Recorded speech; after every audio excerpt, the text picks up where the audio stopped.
Hello, everybody, and welcome to the TARDIS Zone. We have a brand new video for you guys tonight, and I am joined by a special guest. Yes, we've got the one and only Paul with us. Hello, Paul. Hey, Noel, how are you? I'm not too bad. How are you feeling, my friend? I'm feeling better, feeling better. Nose just stopped running, so there's that. Head feels better for the first time today. So I think I'm on the mend. I'm coming back. Ah, that's brilliant. That's nice to hear. So, for anybody that's wondering why we're doing this stream, myself and Paul had a conversation. I think it was about 5 nights ago maybe, and we were talking about the classic animations, and then we start talking Right. about conspiracy theories and stuff. So this is for the next hour. That's what we're actually going to be talking about, the classic animations. And you know, I mean, all of a sudden BBC now are saying they're going to give us 2 a year, so we start talking about that, and we came up with some interesting theories. But Paul will give you a little bit of background because he knows a bit more about the animations than I do, to be quite honest with you, when it comes to the history of how it all came about. So, Paul, I mean, when we had that conversation, you kind of went down the rundown of how this came about, and we were talking about the possible scenarios and how all of a sudden BBC have, you know, all of a sudden they're releasing all these animations when they're supposed to be missing.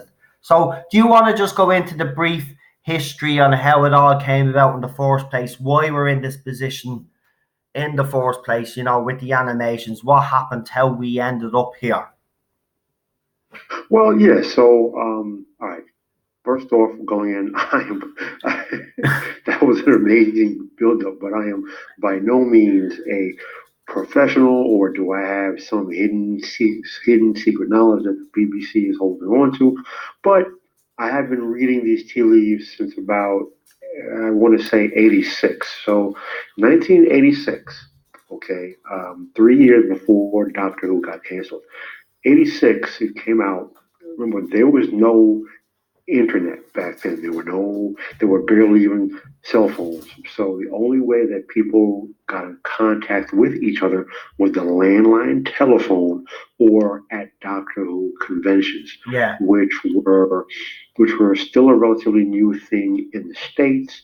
I'm born and raised in New York City, so we had the very first convention in Doctor Who ever that Tom Baker was at, and a lot of people have seen footage, things of Classic Who, where he's holding that rose and a lady in the stage gave to him. So in '86, specifically, a theory came out. I'm sorry, a news came out. There was a news story that came out. Uh, the BBC released another announcement saying that they were releasing um, some refurbished copies of the classic stories from Hartnell, Troughton, and from Pertwee, but specifically the first two, because the story was that there was a massive fire at the BBC, and that stories were lost and stories were destroyed and they were gone forever.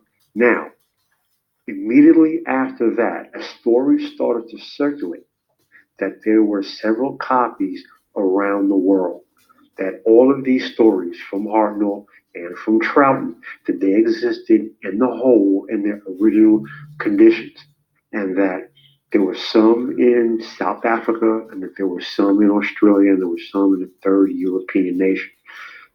Now, that story persisted all the way up through '89 when the show was officially canceled due to Michael Grade and Jonathan Nathan Turner, two people who I have undying hatred for.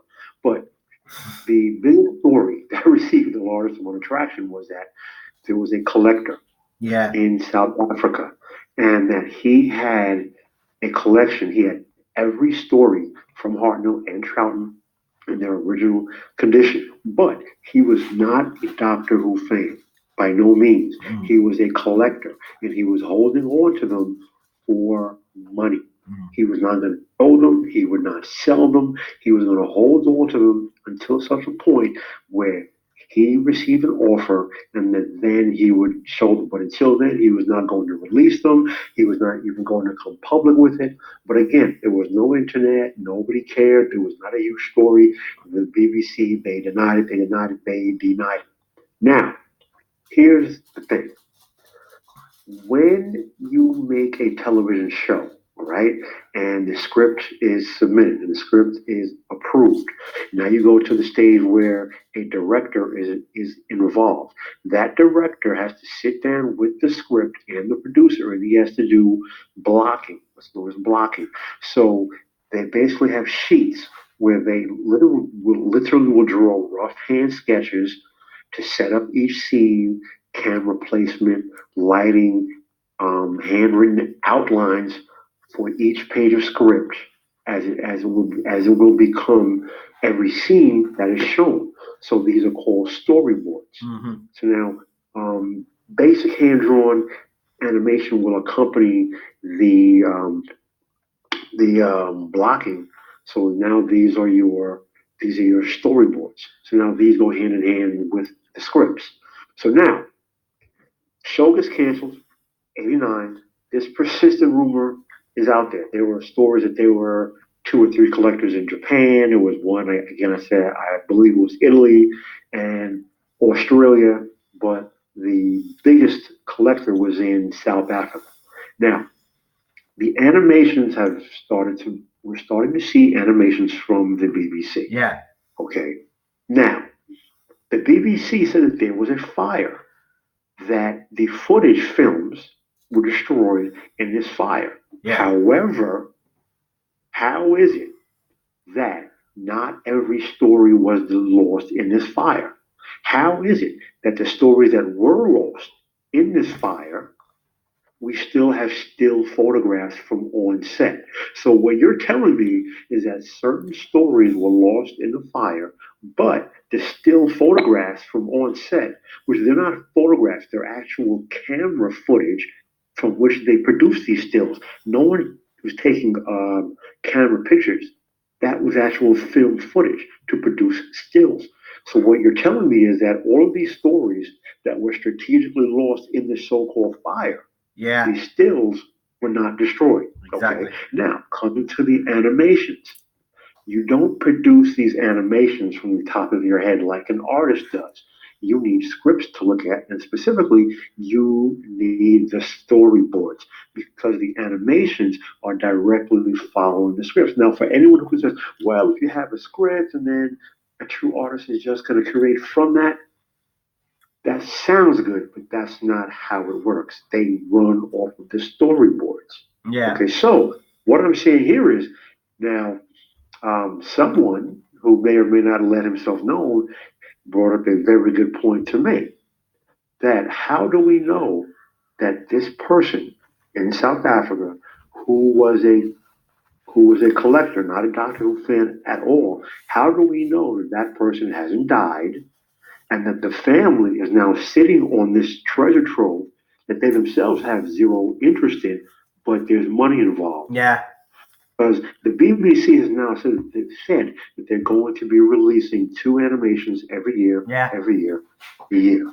Okay, they need the scripts, they need the storyboards, they need the still photos from each of these supposedly lost scenes to accurately recreate these animations. So the two of us put our heads together, being yourself, Noel, and myself. The BBC, they have the footage. Of course they They're do. not going to show the footage Mm. because the animations, people are going to pay more money For the for these animations. animations from these lost stories than they Exactly. will if they just release these stories. And at this point, they're too far down the rabbit hole to admit that they've always known where these lost stories were, because that entire story never made any sense. How certain stories were lost in the fire, but not others, and how still shots were saved but not lost, but others were. So it makes zero sense. So that's why we're seeing so many animations now. All right, I am of the mindset that that person has passed. That person's family has made a deal with the BBC, and if you're at the BBC, all you need is one or two people at the BBC or hire an outside animator, let them look at the storyboards and the footage and produce these animations. Yeah, it does make sense because I mean, all of a sudden now, I mean, the whole thing that we were told was, we'll get animations when we find missing, the missing story pops up here and there. But that South African collector, I agree with you. When we spoke about this, I mean, that was in the eight. What if that person has passed away, or even if that person hasn't passed away, what if that person has decided, well, there is money to be made here, and have decided, well, they're going to cash in. And the thing about it is, I think you even mentioned it that night, you said BBC probably wouldn't buy them all in bulk because it'd be more expensive that way. Maybe what they'd be doing is they get one or two stories, right? Animate them, see how they do, because they have to make money, you know what I mean? And Right, also, it costs some money to, I don't know, whatever footage they found to try restore it to some sort of quality if it's in bad quality now because it's been so long, you know what I mean? We don't right, know what. and also, one would have to assume that either this person or the person's family has sold the footage. For all we know, that hasn't happened. Mm. That the animation, whoever's doing the animation, that this person or the person's family, it's literally on a per use basis. That the BBC does not own it. They're not giving the BBC the footage, but they're literally allowing the animators to view the footage as Mm. source material to create their animations, Mm. while the physical possession of the footage remains with the person and not with the BBC. So That'd make more technically, sense. it's a plausible out that the Mm. BBC does not own it. They don't have it, but the footage does exist, and that is too much of a scandal to come out. It Mm. sounds draconian. It sounds way over the top. But if you think about how corporations do business, it makes perfect sense. Yeah, I agree. Didn't some guy, wasn't it Ian Levine or something? He said he rescued a few. Didn't he say he rescued most of them? That's why a lot of them weren't destroyed. I did read some. Who was the guy? I think he just be on Twitter giving out about it. I think it's Ian Levine is his name.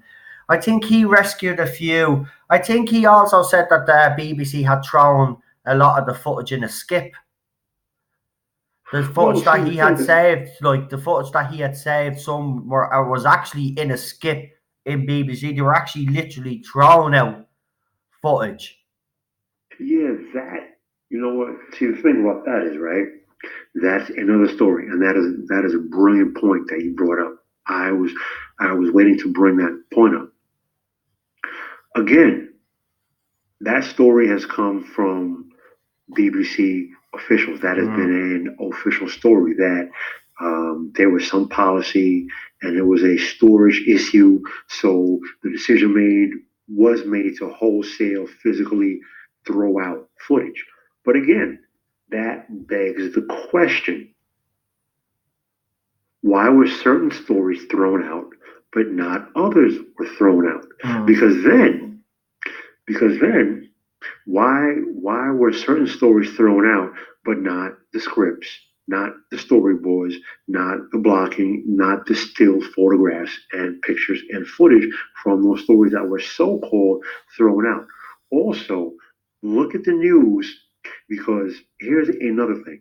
In 2012, if memory serves correct, when the BBC released those two Patrick Troughton stories, Web of Fear and Enemy of the World, I read the news. I read the news footage. The BBC said that somewhere, lo and behold, on the continent of Africa, someone found some footage that then led them to some other location where these two stories were found, and then Mm. they were returned to the BBC, and then the BBC restored them and then put them up for sale on iTunes for everyone to purchase. Mm. Just seems too it seems entirely too convenient, because if you look at what was so called lost, almost the entirety of Troughton's time as the Doctor. Mm. Almost every one of his stories is so-called lost, and several of Hartnell's stories were also lost, but nothing from Pertwee going forward. Okay, and if you look at almost every Patrick Troughton actually had more Dalek stories than any actor to play the Doctor. Mm. On every single one of his stories are quote unquote gone, lost. So there was a lot going on here, and listen, I have never believed that story. I have never brought that story. It makes no sense. It actually doesn't when you think about it logically. How was he able to save these from either a skip or a fire or not?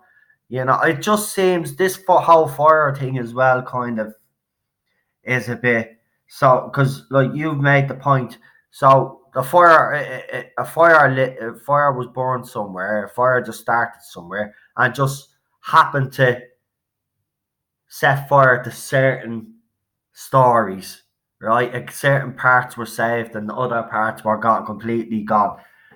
It just seems this whole situation with the animations for me from day one, this whole thing about missing Ep. I even said it to you that night. I have always believed that BBC either have these, they already have all the missing stuff, or as we have been theorizing on this, maybe that collector, or they've done a deal with a bunch of collectors where these collectors will allow them, as you said, look at the footage that they have. Let animators look at the footage basically, and let the lads work off that, or the ladies, whoever does the animation. But I mean, I'm like you. I've never believed this story from day one. I mean, BBC right now are losing money, right? And then all of a sudden, then they were able to tell us that they were releasing 2 animations a year from now on. So if that's the case, and this is what made us think of the things that we were thinking about, Paul, it was like, well, if that's the case, then if they're going to be releasing 2 animations for the next few years, well, then how many animations do? Oh, how many? Then what footage do they have? Then what are they Exactly. hiding? Because all of a sudden now they can produce. See, BBC, they've been backed into a corner because what this era of Doctor Who has actually done is it's exposed BBC because they're losing money. They need to regain money somewhere, so Big Finish, as I said, brought out the collectibles, and now all of a sudden we're told, oh, we're going to have 2 animations now for the next year, the next few years, and Right. I'm like, but how is that the case if the footage is either destroyed or you have footage? So they obviously have something. Exactly. You know what? Okay. A perfect example is this. Classic Who fans should know. I have to preface should know. The longest story in the history of Doctor Who is not Trial of Time Lord. It's the Daleks' Master Plan. Mm. 12 individual episodes make up the one story. Now, memory serves correct. There's one or two full episodes, and there's parts of another two out of Yeah, those 12. yeah, Now, how is that possible? How is it that this fire destroyed film, physical film of so many episodes, but left those individuals unscathed? How is it that um, I want to say the moon base, which was Will Hartnell's last story, which was the first appearance of the Cybermen. So we have the moon base and the episode where Hartnell regenerates into Trout. We have the footage, or rather, let me back up. The BBC claims they have some of the footage of his regeneration, but not the actual episode. But yet, there were pieces of other episodes, but not of others. So I want to say either Evil of the Daleks or Power of the Daleks, the one with the Emperor Dalek and the Supreme Dalek. So there's one episode out of that story that exists, but all the others are all filled in by animation. So again, these things, it doesn't make sense. The exactly. BBC, they have the footage, or at the very least, they have access to the footage Yeah, because One last thing. Um, I did some research. So when Pertwee was in original air, Hartnell and Troughton were never broadcast in America. Parts of Troughton were broadcast in Canada, but never in America. Hmm. Pertwee was, I think, his third or his fourth season were broadcast in America, but only the one season. So then Tom Baker was the first Doctor broadcast in America in his entirety. Now, the other members of the Commonwealth, both in Africa and in Asia and Australia, they received first run broadcasts of Doctor Who from day one. So you mean to tell me every single one of those nations they had fires too? They don't have footage because back then there was not some giant satellite that beamed out to the world to broadcast live. The BBC had to ship the footage so it could be broadcast locally. Here's the So you're thing, telling though, me that that kind of nowhere in the puzzles me world as you have. well. The fire must have broke out in different sections or different areas of the same building because the only logical conclusion that I can come up with, right? And I've tried to rationalize this, right? Because we have spoken about this. So I've had a few days to think about it. And the only logical conclusion that I can get, I can come up with is that all these stories that are missing, right? That the parts are safe, but there's parts missing, they had to be stored in different rooms in different areas of a building for that to happen, which means different areas of this building had to go up in flames for that to happen. So to me, I agree, it's bullshit. It's been bullshit from day one. I'm being honest, I agree with you. I think they've had access to these animations for a long time actually, and they haven't felt the need to release them. But because Doctor Who in the last few years, let's be honest, the ratings and the merchandise is not selling. BBC is Right, losing money from one of its big flagship shows. So what better way to do it than to say all of a sudden, oh look, we found an animation somewhere in Brazil. We're going to do a story in Brazil. We're going to animate it for you guys, and then everybody goes out and buys it because they do a special edition first, and then they put it out then on a major on a well, you do a special edition, and then what's it then, a limited edition, and then they bring it out then for right, everybody else. What's that called? right. No, not a re-release. Some help you are, woman. Seriously, she doesn't know she's a No, but teacher. She's a teacher. I Right, they got put you. it on general release. There, say, I Collier. got your Oh point. my Yeah, God, you're a teacher. General release. Yeah, so yeah. then they When put it on it, general release for everybody. I'm telling you now, though, BBC, they've been playing a game, and now because, as I said, they've ran out of money. They're running out of money fast. They need to make money, and now all of a sudden, here we go. Oh, we found more animation. Oh, we found more footage. All of a exactly. sudden, you Also, know. keep this in mind. The storage for these things were literal film reels. Okay, literal film inside of metal reels. Mm, So the way that they're stored is they literally stack them on top of each other. Whether they lay them flat on a shelf or stack them on top of each other on a shelf or stack them on top of each other inside of a box, they're physically in contact with each other. So you're telling me that somehow this fire would destroy seven stories of seven episodes or seven parts. episodes of an 8 episode story, but leave one. It would destroy one episode out of a 6 part story, but leave the others. Okay, that makes no sense. Think about that. Just try to put logical sense to it. There's It no, does not make sense you can't put any logic to it. You because can't. it was a lie. It was an absolute lie. And as the old saying goes, when you repeat the lie long enough, it becomes Becomes the truth. truth. Yeah, exactly. Exactly. And it is a true saying. If you just keep repeating a lie over and over and over again, it does become truth. Well, people start to believe it's truth. But yeah, I Right, mean, look, exactly. uh, the BBC right now are in panic mode, and again last night more rumors flying all over the place.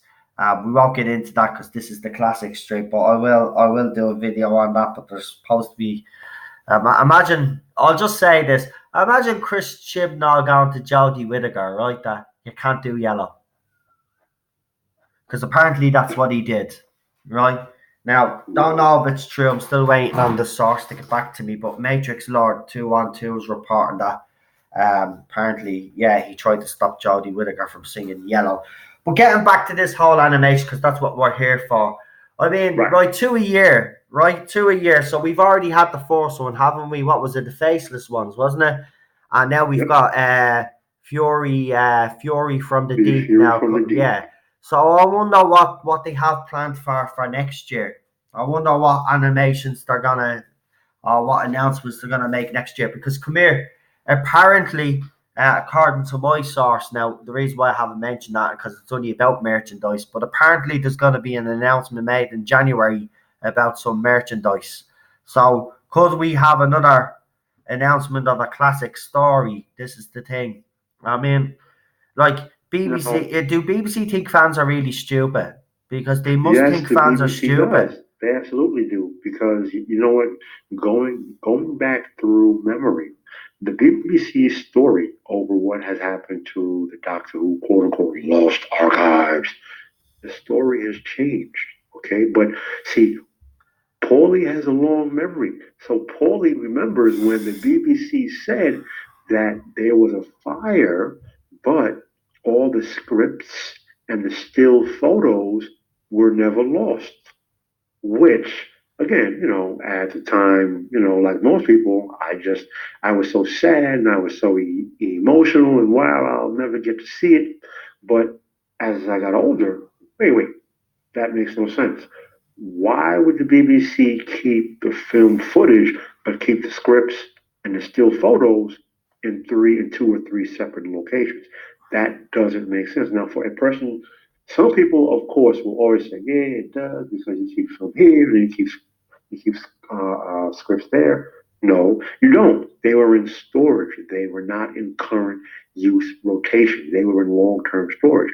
That means long-term storage, everything goes in one easily accessible location. So again, nothing about anything the BBC has said makes sense because the original story was they were lost in a fire. Then the second story was no, there was a wholesale program to just destroy footage. Then the story went back to being a fire. Then it came back to it wasn't a BBC program. It was one person acting on his own, not knowing what he was doing. And then when the BBC found out, they stopped him. Then the story went back to being a fire again. So even the BBC hasn't kept their own story straight. Well, here's the thing. I just googled it because I wanted to be interested to see what was actually said about them. So this is what it says. There's a small three paragraphs here. They're small. Many portions of the long British sci-fi television, science fiction television program Doctor Who are no longer held by the BBC. Between 1967 and 1978, the BBC routinely deleted archived programs for various practical reasons, lack of space and stuff. As a result of the cull, 97 of the 253 episodes from the programs for 6 years are currently missing, primarily from seasons 3 to 5, leaving 26 serials incomplete. Many more were considered lost until recovered from various sources, mostly overseas broadcasters. Doctor Who is not unique in its losses, as many broadcasters regularly cleared their archives in this manner. Until the BBC changed its archive policy in 1978, thousands of hours of programming were deleted. Now, I won't go into the other ones that were, but Doctor Who is unusual, however, in that each of its 97 missing episodes survives in audio form, recorded off air by fans at home. Most episodes are represented by production stills, telesnaps, or short video clips. Furthermore, after careful restoration, all 1970s episodes are available in full colour, which is not always the case for the other series.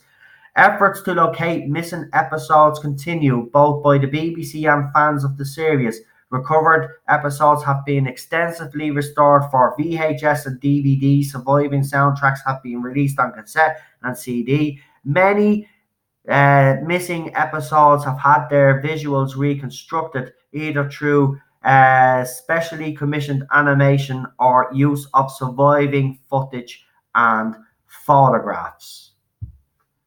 So that's just and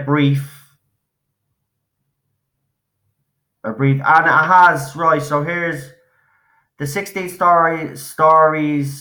The 16 stories highlighted have all episodes existing as a result, except where indicated. All right. Now, nowhere in that press release did they mention the word fire.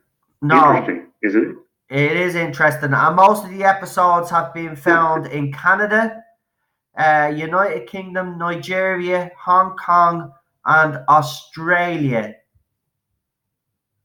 Yep, there you go. The places that I mentioned way back in the 80s when it was said that there were collectors in Africa, Australia, and Asia. That they were collectors. None of them were actual Doctor Who fans. They were collectors Mm. because they understood the value of what it was that they were holding.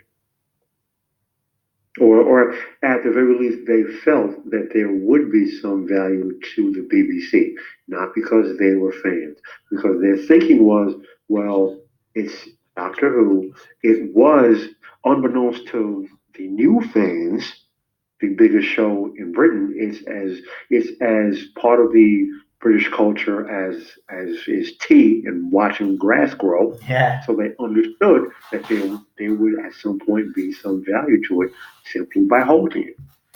Now, see, because that's interesting that I've read that because I've always believed, or not believed, but I've always assumed that the fire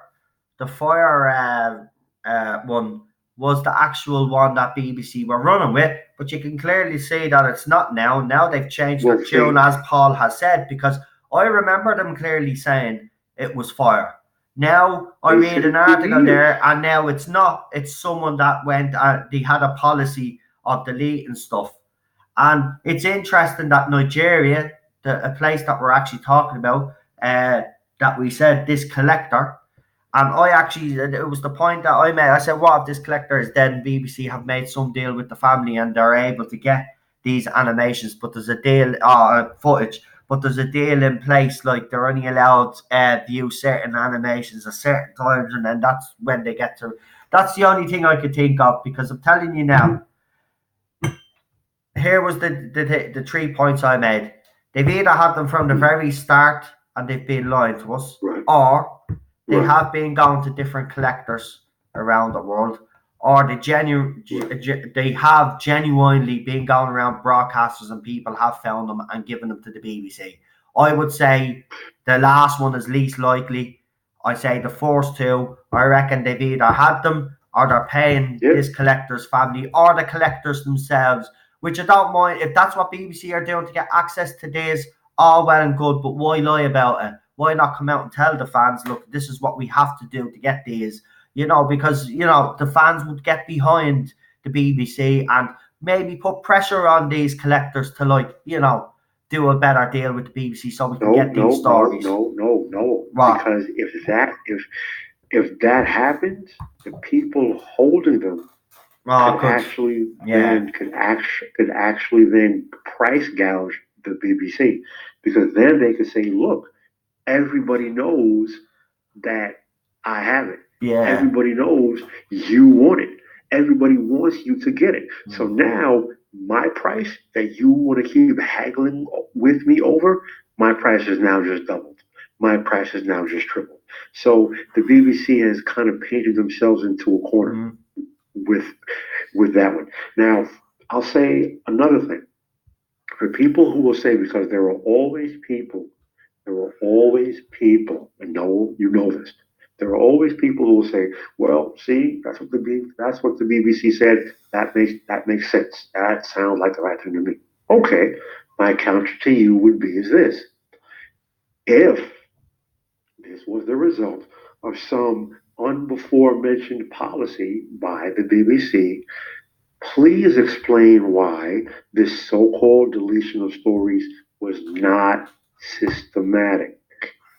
It were a few stories of Hartnell, almost the entirety of Troughton, but yet a few stories. So most of the stories that were missing from Troughton, there are incomplete stories where they have some or they have most, but they don't have all. But then there are other stories that are completely missing. Same thing with Hartnell's, the Daleks Master Plan being one. And if by this official press release the BBC stopped this policy in '78, why is it every single story of Pertwee was never deemed to be missing? And Pertwee Mm. started in 1970. Yeah. Another good point there. Never copped that one. You're right. Because if that was their policy, or maybe the people will probably argue the point, and I'm just playing devil's advocate here. It's because it was the 70s, even though it was the policy.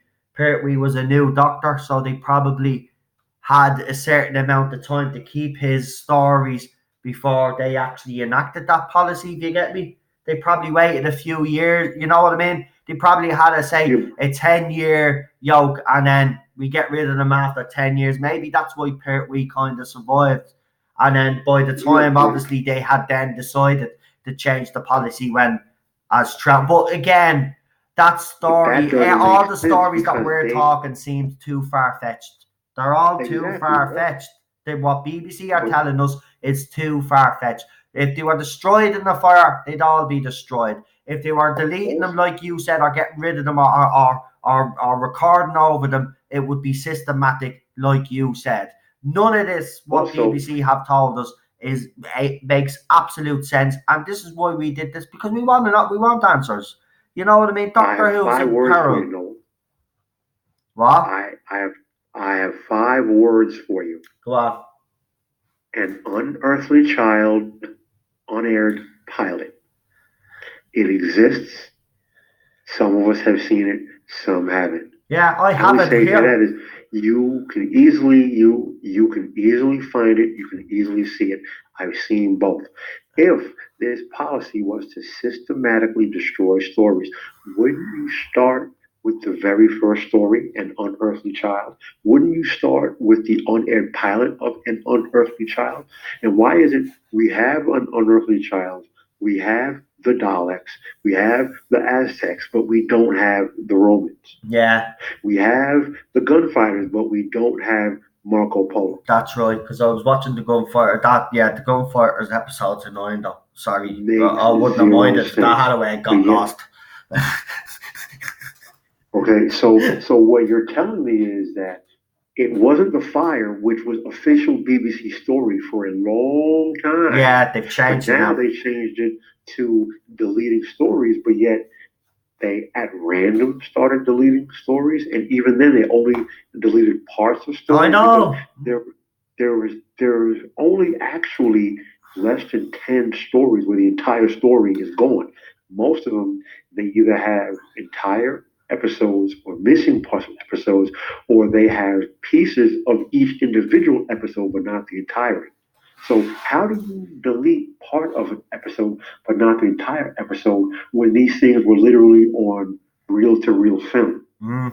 not on digital storage? So explain that to me. Help me wrap my head around that. But you're telling me it was not a fire. Do you know what? This is a job for one person and one person only. Who's Lieutenant that? Columbo. Because if Lieutenant Columbo was here, we'd know in the first 5 minutes who did it. Right? We just have to figure out the motive for the rest of the fucking show.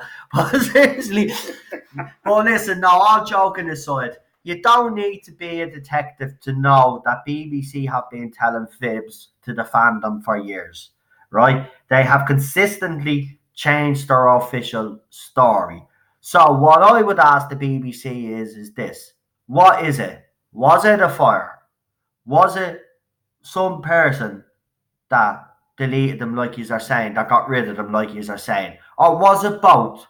Or is it the fact that they never were destroyed in the first place? She just couldn't be bothered doing anything with them. And now that she's are in peril, all of a sudden now you are deciding there's a will to do them.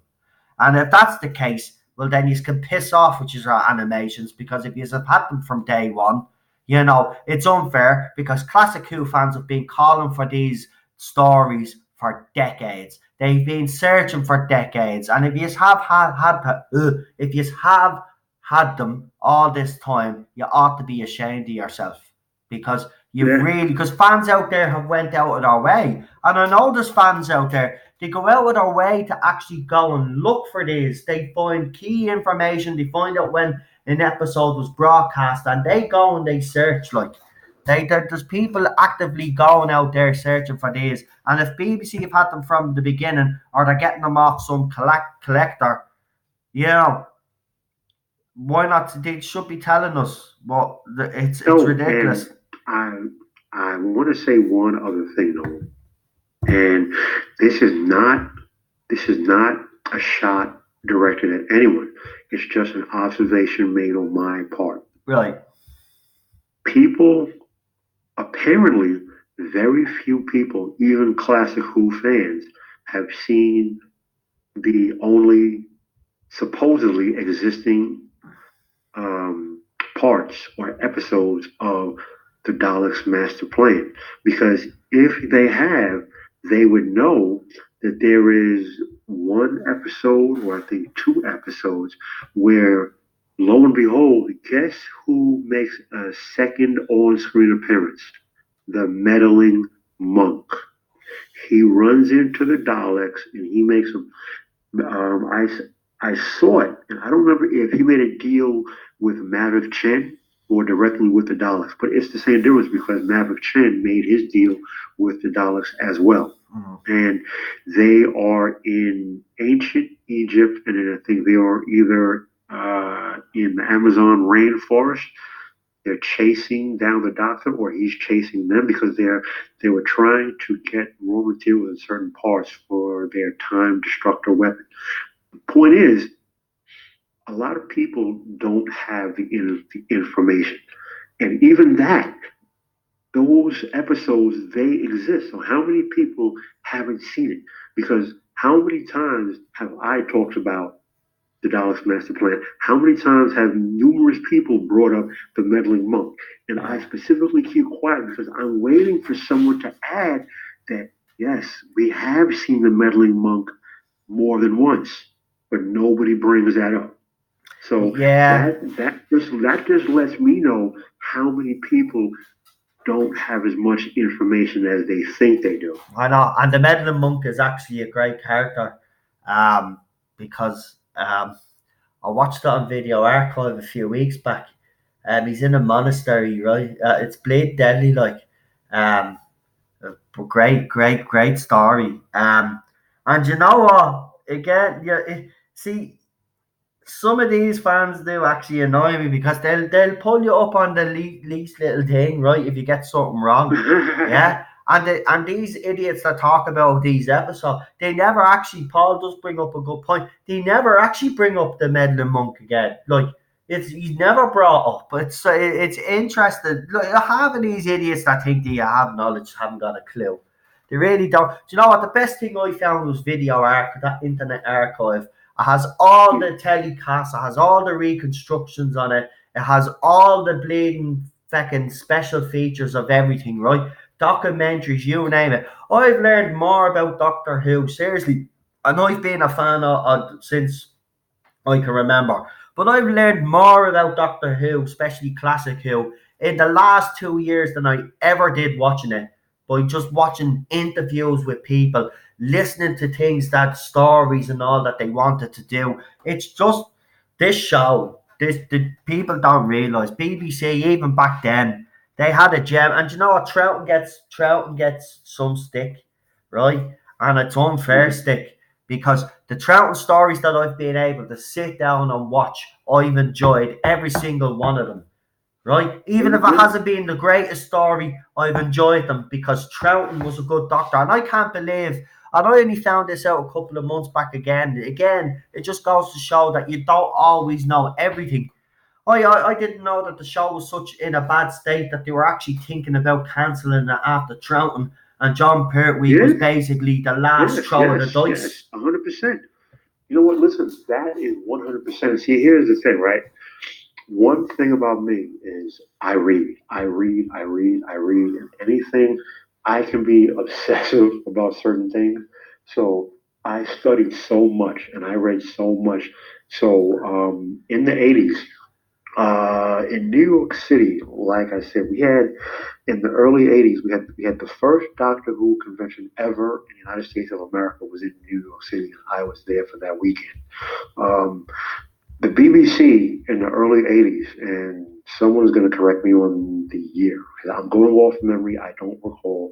It was either 81, 2, 3, or 4. The BBC released a massive archive dump. They brought to the United States of America the first Doctor, the second Doctor, and the third Doctor. Because up until that point, I had only seen the fourth and the fifth, and I'd seen them on repeat 1,000 times.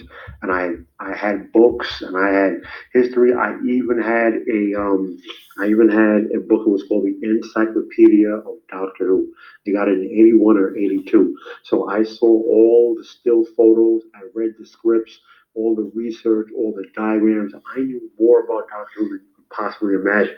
So the point is this: when the after the conventions aired, then the BBC did that, well, basically an archive dump. So New York City was one of several cities around the country. Obviously, New York City being the largest city in the country, but there were a handful of cities that received this footage. So I saw everything and I read everything. And over the years, I've read the canon and I've read the books Mm. and I've seen films and I've seen interviews. And I mean to tell you, if it was Doctor Who, anything from the BBC, I saw it, I read it, I owned it, I have it. So listen, I am not the end all be all of Doctor Who knowledge. Just last night, Gary corrected me about what happened with Mike Yates. Big shout out to him. But No, it's true. Look, I'm even going back to some I'm in classic the stories, and ballpark. I've Is forgotten a what lot I'm of stuff. saying. Is that I am so much of a fan. Mm. I'm always in the And ballpark, you're and I always stay up learning on too. everything But that's the because thing. I As a love the show. fan, you'll I always, love it. even when you go back to these old classics, because I'm even like, as I've said, I've been watching a lot because I'm so annoyed with the new era of Doctor Who. I just refuse to watch Ah, anything from Christopher Eccleston up at the moment, right? Because it's kind of killed me passion even for New Who. But classic Who seems to still reignite the passion in me. But the thing about it is, even me myself, well, going back and watching these, I even as a kid, I've missed a lot. So I'm actually even learning new things myself, even to this day, and that's what I love about the show. You can go back to these episodes, and there might be something you missed, and that's how you know it's a good quality show. Because if right. things like that, if you go back and say, "Oh, geez, I missed it," oh no, that makes sense. Then you're like, "Oh my god, mind blown!" Like that's what good shows do. And Doctor Who in its classic era, I don't give a shit about shaky sets and all that crap. Story wise, they were spot on. I think BBC, I'm being honest with you, they had a golden age of writers at the BBC, especially when it came to their science fiction. The television was so much better back then. British television blew away anything on American TV. It was not it was a polar opposite. It was completely better. It was 1,000 times better. Listen, I have two stories: the War Games and the Brain of Morbius. Yeah. So everybody talks about the War Chief Mm. because he was the second Time Lord that we met, besides the meddling monk. So he was a Time Lord.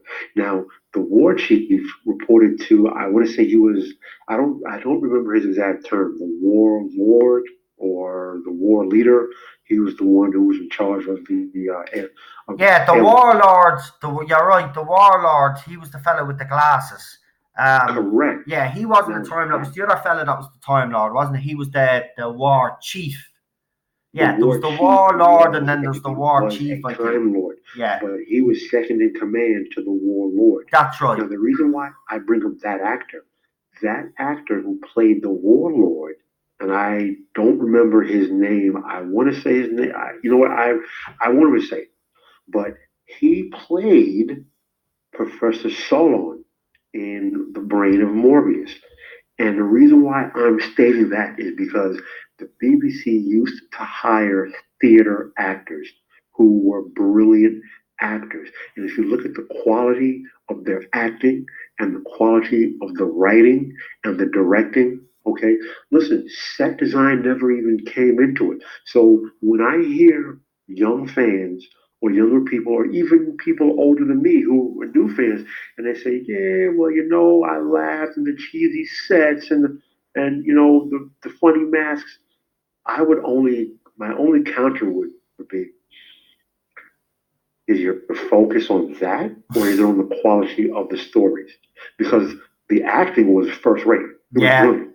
it was. Stories and the writing, first rate, Hmm. brilliant. So when I see a story and to me, a lot of people like the Patrick Troughton story, Tomb of the Cybermen. To me, Tomb of the Cybermen bored me to tears. I don't think it was a good story. I think it was too slow. I think the writing was weak, but there were some good performances by the actors who were working with the bad material. And even the cybermats, who were basically shoe brushes with painted on eyes being pulled along by strings. But they worked. They worked in the story. They were totally silly, but they worked in the story. So even in a story that was weak and it was slow and had weak writing, it was still so much better. You know, That actor's name, by the way, was Philip Maddock. Philip Matter. Yes, Yeah. yes, yes. And by the way, I just had to look in here because I was just looking. So apparently, in an alternative timeline, the warlord was able to conquer the entire galaxy with his human army due to the Doctor being removed from existence, and that audio is called "The Light at the End." So apparently, in an audio in an alternative timeline, the warlord actually won out because he got rid of the Doctor. He deleted the Doctor from the timeline. What's brilliant. I was listening to a War Doctor audiobook, and in the War Doctor audiobook, they explain what exactly were the Skaro degradations. So during the Time War, the Time Lords would go back in time and attempt to alter the history of Skaro over and over and Yeah, over true. again. They were never successful, but by doing so, they created altered Daleks. Some were insane, some were more machine than they were biological, some were overgrown, some of them had all types of different weapons, but they were generally seen as impure to the Mm. rest of Daleks. So the Daleks gave them the name the Skaro degradations. But see, it's things like that people can expound upon, and the the writing and the acting in the audiobooks are absolutely brilliant. Okay, Yeah. so there is brilliance there to be had, but for some reason the BBC can't get a hold of that brilliance, and Mm. that is amazing to me. That is sad, truly sad to me. Right, listen, we've got another couple of minutes, just another 5 minutes before we end this stream. But just bringing it back to the animation. So we already know we've got, isn't it, the faceless ones? Not was is that already out? The faceless ones, is that already out? Have they done that one already? I think that was one that was announced, and then obviously we got the Fury. What was the latest one? Fury from the Deep or whatever it's called. Of bleeding, I always get that name confused. What do you see But happening over the next couple of years, though? Now they have actually put their foot in it a bit and says now there's going to be two animations a year, right? So they're basically saying there's going to be animations for the next few years. what story personally, actually, or what group of stories would you actually like to see come out? Or are you a bit like me? See, we ordered two animations, we never got them, right? But that's a different story altogether. That's because they're post the shit. But I mean, is there? See, Oh, BBC have been very clever. See, they know that there will be a demand for these animations, and I think they're only doing this because necessity wise they have to now. Whereas before they didn't give a I damn, agree. right? And now all of a sudden they do. I don't even know if fans should be buying them and encouraging them because look at let's be honest, classic Who fans have been calling out for something like this for a very, very, very long time. And they were ignored and they were told Since the that this was gonna happen. 1980s. And now all of us Since what? no, I'm sorry. Yeah.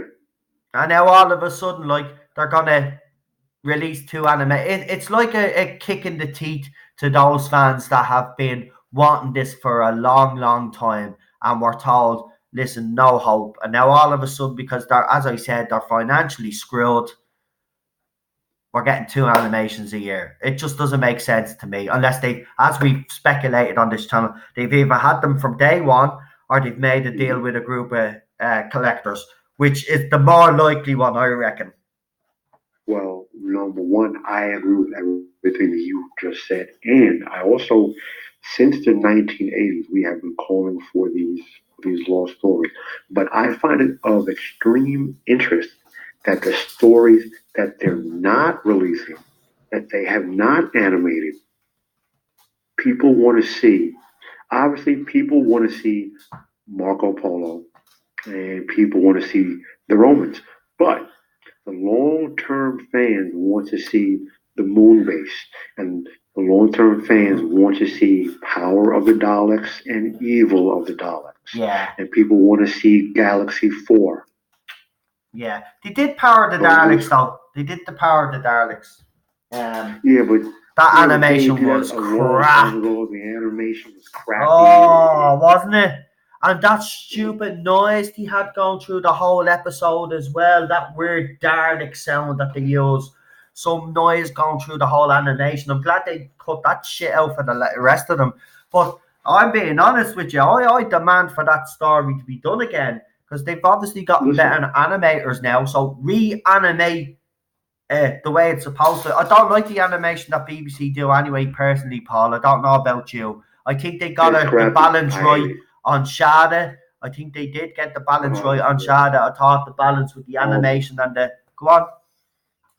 It's horrible. You know what? I have seen fan animation That's of better. Dalek stories on YouTube. That's 10,000 times better. There is. I've seen animation of the Nightmare Child. I've seen animation of the Dalek that time forgot. I've Yeah, seen I've watched that animations one. of Imperial Daleks Mm, versus the Skaro Daleks. These animations are far superior to anything the BBC gives. So even if you're doing pure compute, it's all computer generated mm, CGI. But even if you're doing YouTube quality stuff, and you know what, even saying that is a disservice because I have seen fan animations that are on YouTube you can see for free right now that are far superior to anything the BBC has given us. Because the animations that the BBC gives, they look cartoonish. mm. And I'm like, are you kidding me? What is this filth that you are giving us that you're trying to ram down our throats? I don't want it. It's filth. Yeah. And with that, we'll leave it there. Listen, Paul, thanks for joining me. Actually, you just hang on the line anyway, uh, Okay. thanks for joining me for today's little video. I hope you guys actually enjoy it. Please leave a comment, obviously. Let us know what you thought of what me and Paul had to say. Obviously, if you want to add anything again in the comment section, but also most importantly, share the video, share the channel. Again, I'm just while I was doing this interview, I've seen posts up on Twitter. More Facebook, more YouTube channels have been taken down today.